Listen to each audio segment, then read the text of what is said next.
We believe that when you try to just hand something off in a sterile situation where you're not ever having to deal with the person, that all you're doing is passing on religion. That's religion. And this team, we're committed to building relationships because this is what Jesus is about, to bring people into a hope that they can have a relationship with Jesus Christ. I tried to make it an endeavor of mine over the last 10 to 12 years not to do anything out of some kind of an agenda, but out of a broken heart. And Run for the Wall is another leg in that journey. When I heard about Run for the Wall and being around these guys that are serving, that have served our country, I wanted to minister to them in some way. And while we were out there on the run that very first year, a three-war veteran asked me, he said, "Didn't we fight for the freedom of religion?"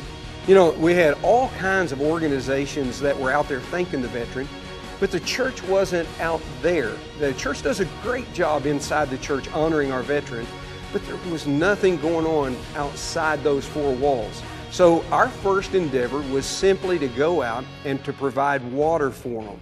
And then we were asked to serve on the chaplain's corps, and then we had the idea of little kids writing cards and making them up and giving them to the soldiers and the veterans, and what a blessing all of this has become over the last 5 years. So the Lord told us to be a light and not a mouth. He told us to just go out there and live the Word. You know, Jesus said that we were to be a light by serving. That's what He did. He said, "I came to serve, not be served." When I went out there as a church, there was a little apprehension on their part of, what am I going to say as a church? What am I going to do as a church? And you know, I've watched it over the past 5 years. They have understood that we're just there to love them. We're just there to support them. We're there to give them water. And if they have a wreck, we're there to pray with them. If they want us to pray with them, we're there to make sure they're taken care of, their families notified. We're there just to, if they have a pain that they just need somebody to cry with, we just sit there and listen to them cry. We don't have any words for them. We're not there to give them any answers. We're there just simply to love on them and to serve them.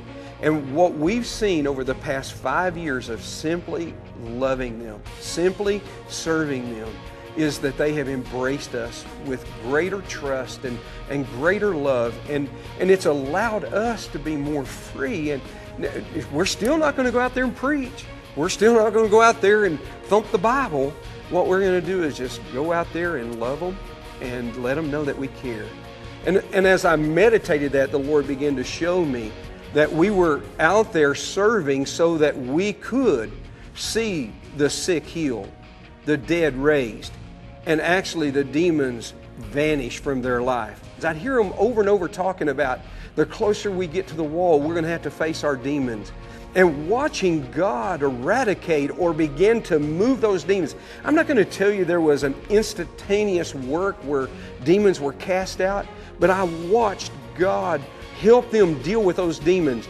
I had one man that grabbed me by the arm and said, "Kneel here by the wall with me." And we knelt by the moving Vietnam wall. And he pointed to men that was in his unit, that was under his command, that died. And he talked about how that he had to face the survivor's guilt and that demon that drove him.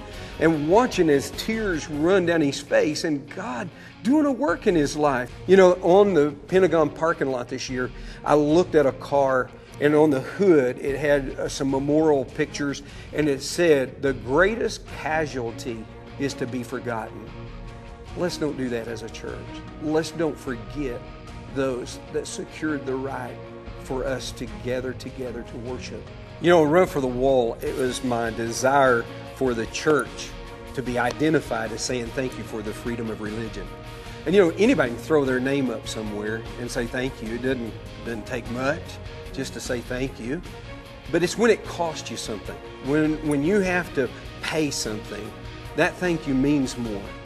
And I always wanted Run for the Wall to identify that it was the churches. It wasn't Gary, it wasn't M25, it was the churches.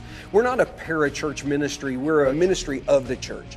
And there's churches around this country, all over this country, that gave $25,000 or more to honor us and to provide the water for us and to pay for the team and their lodging and their gasoline. And I want to say thank you as a church for helping us make that statement. And you can continue to help us make that statement. We need your name on that banner. It's not too early to start doing it. So you could put your name on the banner.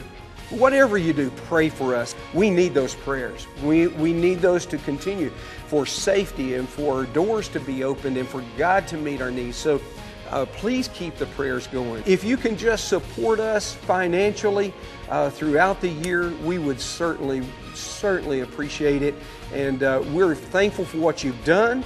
And we just believe that God is just in the beginning stages. We believe that our country needs to embrace our freedom of religion. We need to say thank you again to all of these soldiers that have fought for us. If we don't, I'm afraid we're going to lose what we have. And we certainly want this land to be continued to be a place where we can worship God as we choose to do. Thank you.